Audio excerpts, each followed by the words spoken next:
ఇంకొక నిజం ఇప్పుడు చెప్పదలుచుకున్నా. జీవో నెంబర్ 46 బాధితులకు తిన్మార్ మల్లిగాడు అన్యాయం చేసిండు.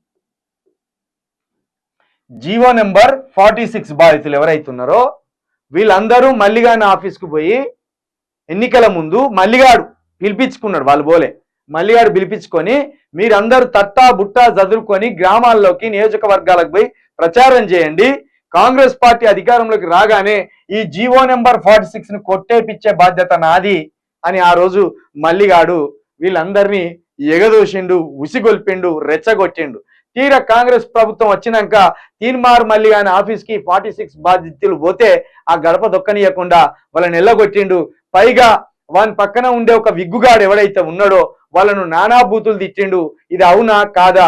నీకు దమ్ముంటే ఇప్పుడు నేను సవాల్ విసురుతున్నా, 46 జీవో నెంబర్ బాధితులను ఇప్పుడు నీ క్యూ న్యూస్ ఛానల్కి పిలవగలవా?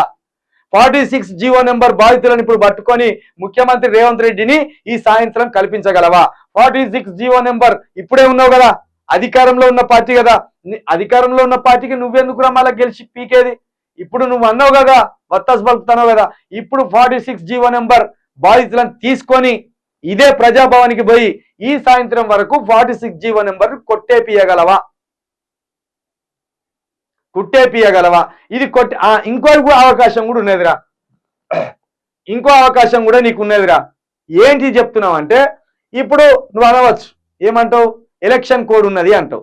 ఎలక్షన్ కోడ్ 13 తోటి అయిపోతుందిరా, 13వ తారీఖు తోటి అయిపోతుంది. 16వ తారీఖు కొట్టేపియగలవారా? జీవో నెంబర్ 46 బాధితులను మెడలు బట్టి ఆఫీసులకు వెళ్ళి గెంటేసిండు. జీవో నెంబర్ 46 బాధితులారా, మీరు ఎంతమంది ఉన్నారో వీని పతనం కోసం, వీని ఓటమి కోసం మీరు కొట్లాడకపోతే మళ్ళీ మీరు మోసపోతారు. తప్పకుండా మీ తరపున ఎవరైతే జీవో నెంబర్ 46 తరపున కొట్లాడతారో వాళ్ళని మాత్రమే మీరు అక్కడ శాసన మండలిలో ఎమ్మెల్సీగా కూర్చోబెట్టాలని మరొకసారి మీ అందరికీ విజ్ఞప్తి చేస్తున్నా.